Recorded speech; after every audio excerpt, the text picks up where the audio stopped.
गर्मियों के दिन आ रहे हैं और महालक्ष्मी सेल्स आपके लिए तैयार है लेटेस्ट कंज्यूमर अप्लायंसेस के साथ। Branded air conditioners, best brands, best offers के साथ आपके लिए अवेलेबल है महालक्ष्मी सेल्स में। एयर कूलर्स जो आपके पूरे घर में ठंडी हवा से आपके दिन को और खुशनुमा बनाए। Single door refrigerator, double door refrigerators, inverter battery, deep freezers, visi cooler, LED televisions, semi and fully automatic washing machines, water purifier, RO plus UV, आटा चक्की, water dispensers, water coolers, mini refrigerators, सभी appliances best brands के best offers के साथ आपके लिए available है Mahalakshmi sales में।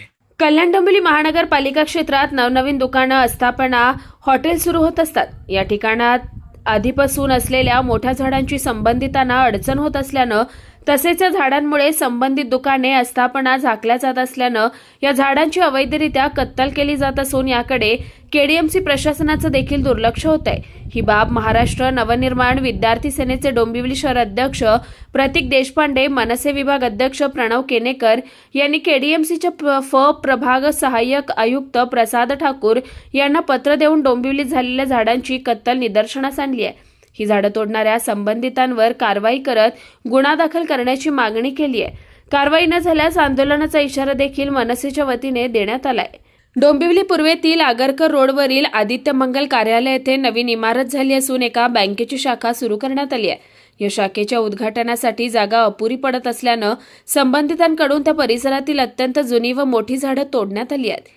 ही झाडतोड कोणत्याही परवानगी न घेता तोडण्यात आल्याची शक्यता असून ही कृती पर्यावरणीय कायद्यांचं उल्लंघन करणारी व गंभीर गुन्हा आहे। अशा प्रकारे झाडं तोडणं हे पूर्णतः बेकायदेशीर असून सार्वजनिक हितास बाधक आहे। त्यामुळे प्रकाराची तात्काळ चौकशी करण्यात यावी। झाडतोडीसाठी आवश्यक परवानगी घेण्यात आली होती का याची खातरजमा करण्यात यावी। परवानगीशिवाय झाडतोड केल्याचं निष्पन्न झाल्यास संबंधित व्यक्ती संस्थेविरुद्ध गुन्हा दाखल करण्यात यावा। संबंधित कडक कायदेशीर कारवाई करून दंडात्मक उपाययोजना करण्यात याव्यात। भविष्यात अशा प्रकारच्या घटना घडू नयेत यासाठी आवश्यक ती पावले उचलण्याची मागणी मनसेच्या वतीने करण्यात आली आहे। डोंबिवलीतील जागरूक नागरिकांनी आम्हाला संपर्क साधला महाराष्ट्र नवनिर्माण सेनेचा आणि त्यामध्ये असं होतं की आता सध्याच्या डेटला सध्याच्या काळात उन्हाळ्याच्या काळात तापमान 43 डिग्री म्हणजे 40 डिग्रीपासून ते 47-48 डिग्रीपर्यंत आहे। अशा परिस्थितीत काही दुकानांच्या ओपनिंगसाठी म्हणजे उद्घाटनासाठी डोंबिवली या सांस्कृतिक शहरातली झाडं सर्रासपणे तोडली जातात। याबाबत पालिका प्रशासनाचं देखील कुठेही दुर्लक्ष आपल्याला दिसतंय। त्याबाबत महाराष्ट्र नवनिर्माण सेनेच्या स्थानिक पदाधिकाऱ्यांमार्फत योग्य त्या कारवाईसाठी पत्रक देण्यात आले। पालिका प्रशासनाला आम्ही 2 ते 3 दिवसाचा अल्टिमेटम दिला आहे। या 2 ते 3 दिवसात संबंधित जे काही उद्घाटन झालं किंवा ज्या झाडे तोडण्यामध्ये जी काही माणसं ज्यामध्ये इन्व्हॉल्व आहेत त्याच्यावर गुन्हा दाखल नाही झाला तर महाराष्ट्र नवनिर्माण सेनेतर्फे तिथे आंदोलन घेण्यात येईल। कुठे प्रकार घडला आणि किती झाडं तोडली? एकंदरीत डोंबिवली शहरातील आगरकर रोड येथे आदित्य मंगल कार्यालयाजवळ हा प्रकार घडलेला आहे।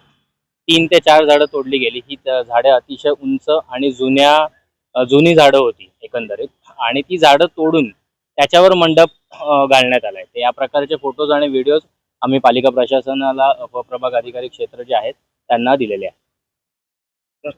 कुणाल म्हात्रे, स्वानंद मीडिया, कल्याण। ताज्या घडामोडींसाठी स्वानंद न्यूजला सबस्क्राईब करा आणि बेल आयकॉनवर क्लिक करा।